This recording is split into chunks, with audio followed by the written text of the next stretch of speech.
Tar deconstructed music, mystery, and politics. Deconstructionist introduction. This movie is not really new anymore and much has been said about it already, but I'm going to make a little commentary anyway just about a few things that I haven't heard anyone else say kind of in the matter of a deconstruction, in the sense that I'm going to pull out elements that really do exist in the script and the story to make connections. And while the relative importance of these forthcoming details is debatable, this is a professional musician's take on a story about professional musicians. As such, I think we might bring to bear some details and points of view that have been missed by pretty much every commentary I've heard on YouTube and elsewhere, even in the interviews of the principal cast and writer themselves. And we're also going to explore some of the mysterious aspects of the film that don't have anything to do with the world of musicians necessarily. And then we'll explore the politics of the film, including the much ballyhooed identity and cancel themes, but also some interesting generational subtleties. This part may go a little differently than you expect. Music. So as a pro musician, some other musician friends invited me to see this film as a story about a conductor preparing for a performance and recording of Mahler's Fifth Symphony. This seemed like a worthy art house flick, so we were all game. The opening scene had me dreading that this long movie was going to be an overwrought midwit celebration of contemporary high culture. I mean, there were definitely some ham-handed moments in the first expository scene, but I needn't have worried about that tone. It doesn't last. Instead, this is a story of a female asshole. This is more interesting than just another story of a male asshole. And the more times I watched this movie, the more conspicuous Lydia Tarr's assholeness became. I mean, I really liked the movie, but the titular character is an asshole for sure. The scenes of the Berlin Philharmonic, actually the Dresden Philharmonic, were the most realistic portrayal of the rehearsal process I had ever seen in the movies. So much credit to Todd Field and Cate Blanchett for that. But if they intended that level of realism and were capable of it, we have to consider the subsequent outrageous acts in that same light. The Whiplash episode, as I call it, is about as outlandish as anything that has ever happened in the history of classical music. If realism is still the order of the day, this episode would have been worldwide gossip news, and the agate Tar would not only never live that down, but would probably have that be the most remembered feat of her life. Surely a grievous thing for anyone who made all that effort in their life prior to such a folly. This episode might be covered by a scandal rag such as the New York Post and not mentioned at all in the New Yorker, but we'll get more into all of that later. So this could only be considered realistic if indeed the titular character had a true mental breakdown. It's possible she did. We do see some unhinged moments in the same small period of time just after her support system falls away. And the storytelling of the film had already established that it leaves gaps for the audience to puzzle out on their own. So maybe she really wasn't the same person after this loss of reputation and standing with the orchestra.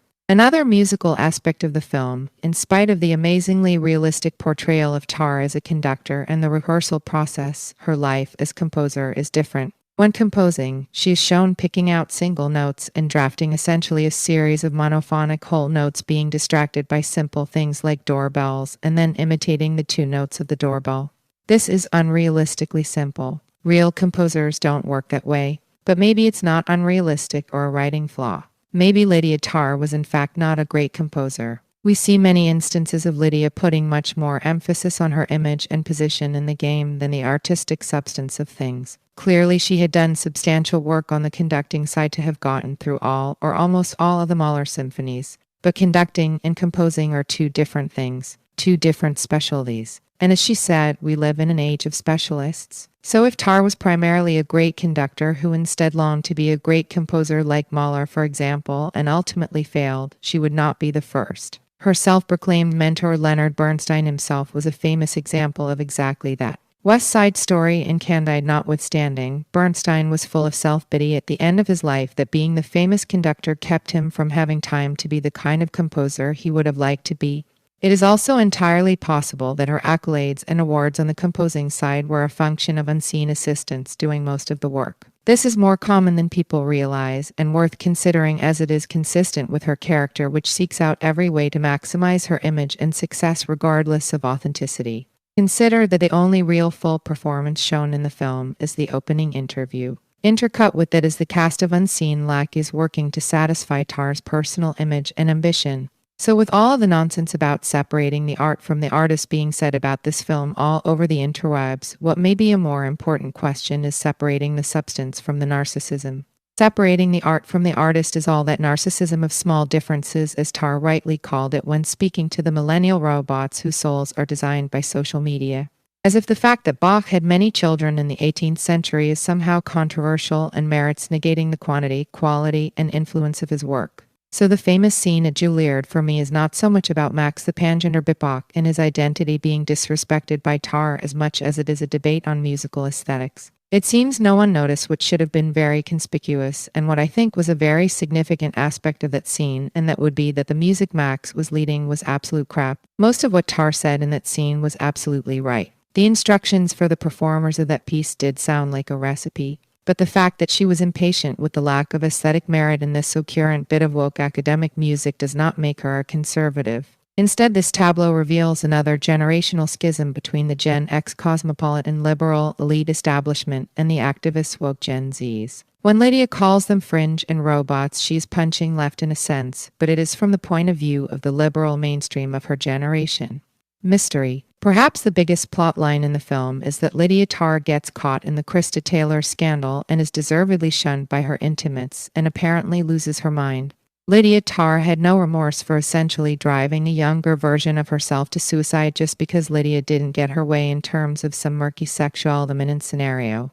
What an asshole. The mystery of her past with her former protege Krista Taylor begins with the back of an unidentified redhead at the New Yorker event and then really heats up with the appearance of the book challenge by Vita Sackville-West. We assume this book is a gift/message from Krista, but I have a different theory. The whole question is made more mysterious due to the fact that we gradually discover that Lydia is a very unreliable narrator. We see Tar somehow appropriating a fan's handbag, stealing her partner's prescriptions, leaving her strung out, and then covering her tracks, lying about not reading reviews in the New Yorker interview, and we find later she scrapbooks them all.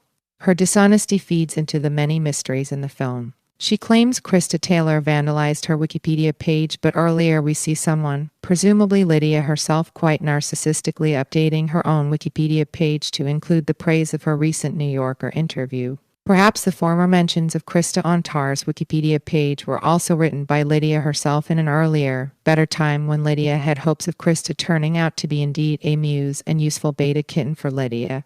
Then, of course, when that doesn't happen, she uses the former public Wikipedia association to smear and defame Krista with more lies that it was all Krista's fantasy and not Lydia's own. Vita Sackville-West's book, Challenge, also ties into the mystery of Krista Taylor. West was, like the fictional Lydia Tar, an upper-class lesbian who pursued other women as sexual conquests, most famously Virginia Woolf. In the West/Wolf dynamic, West was a little jealous and of Woolf's natural talent in spite of West's greater fame and success may be due to Woolf's work springing from authentic, bohemian, and more youthful ground. The book Challenge was written before the famous Virginia Woolf period, but featured similar elements of all-female love triangles and one of the less powerful members of the triangle finally committing suicide. Therein the protagonist is a lesbian who sometimes passes as a man. Then there is the mysterious handwritten pattern on the title page of the book, which appears several times later and is the key to the mystery of who the book really came from. As much as we can tell, the pattern seems to suggest a game of anagrams. The first person we see playing the game is Lydia herself, turning Krista into at risk. But unless there is surrealism all over the plot of this movie, in which case anything is possible, the only person who could have been toying with Lydia with this Sackville-West/anagram mystery is not Krista but Lydia's assistant, Francesca.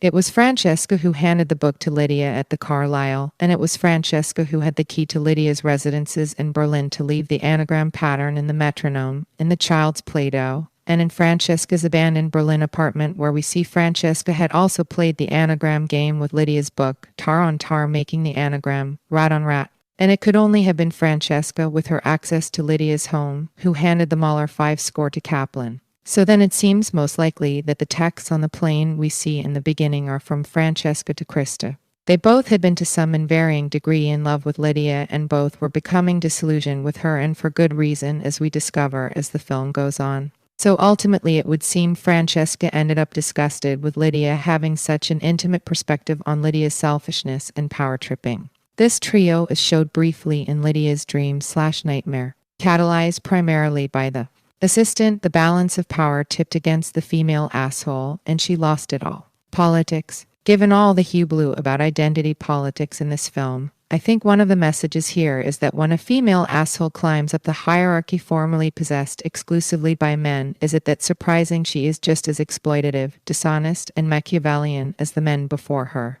Then it is not so much gender or identity that makes one toxic but position and status. I found some of the identity dimensions interesting in the film, but not so much the ones everyone else seemed to want to talk about, specifically the much spurge about Juilliard scene. After all, Max the pangender BIPOC is not a significant character in the film.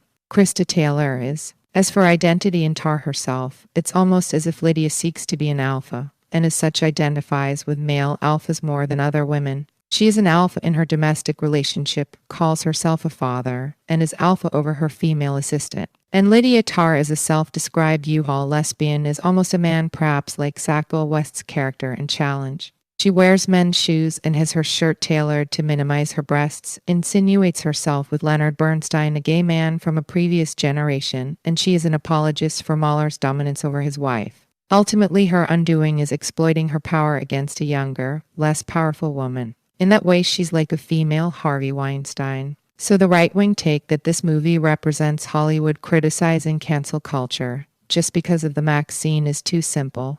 And so is the left-wing take that Tar was rightly canceled because she is an asshole. Her real and just cancellation was for her abuse of Krista Taylor, not debating musical aesthetics with Max. I thought her lecture against Max was actually one of her better moments. Again, people seem to miss this because they didn't consider how a serious world-class musician would realistically perceive and even find offensive the bullshit music the kids at Juilliard were playing. It would seem most miss the fact that the music Max was conducting was bullshit altogether. But as for the Instagram mashup of Lydia at Juilliard, it is very interesting to see a film released and set in 2022 showing how the NPR and New Yorker liberal establishment figures can be utterly demolished by the younger generation of Instagram and TikTok. The clout someone like Lydia Tarr built over a lifetime and that old guard holds no currency with the up-and-coming cultural Marxists, a classic bit of almost Kubrickian irony. Let us consider that Todd Field is a Stanley Kubrick alum. He played Nick Nightingale in Eyes Wide Shut. The mystery of the Sackville West book and the anagram pattern to me was another very Kubrickian element in the movie.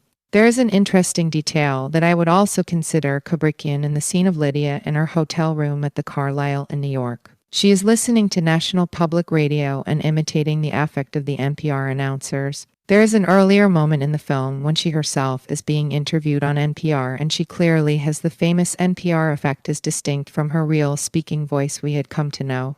Therein she is humble bragging about the charitable position of the orchestra during the pandemic. She speaks of a democratic decision made by the orchestra which she surely and cannily knew would be the correct and advantageous pose in that situation. Later, when playing with her adopted daughter, she says orchestras are not democracies. I contend these contradictions, while small, are meaningful and deliberate. So she clearly knows how to play the fakery and affectations of these liberal establishment outlets to her full advantage. But the inherent fakery of these establishment outlets is suggested in other details. This is the part when you're going think I'm really picking at nits. But hey, this is what deconstruction is. The NPR show she is listening to in the hotel is speaking of future episodes featuring Youth Poet Laureate winners. Clearly, Lydia does not care about these future episodes, nor this contest, nor the youth poets in it. Likewise, we in the audience need not care about this poetry award in any way.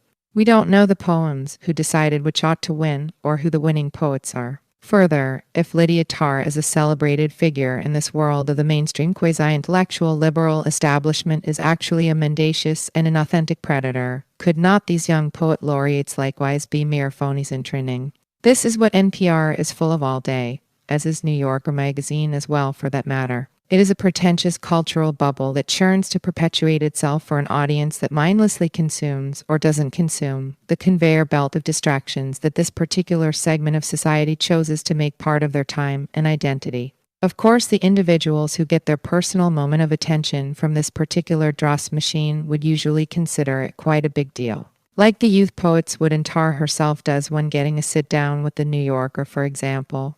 But as we said, this holds no currency with the generation coming up behind her, which is also the generation Lydia likes best as her betakins. Perhaps Lydia really met her match with Olga the cellist, who had the audacity to suggest revisions to Lydia's work in progress could really play new real data points. The Lydia didn't like the date of International Women's Day. Embarrassing that Lydia Tarr didn't know that, don't you think? And found out Lydia's lies before Lydia even knew it by being more technologically savvy.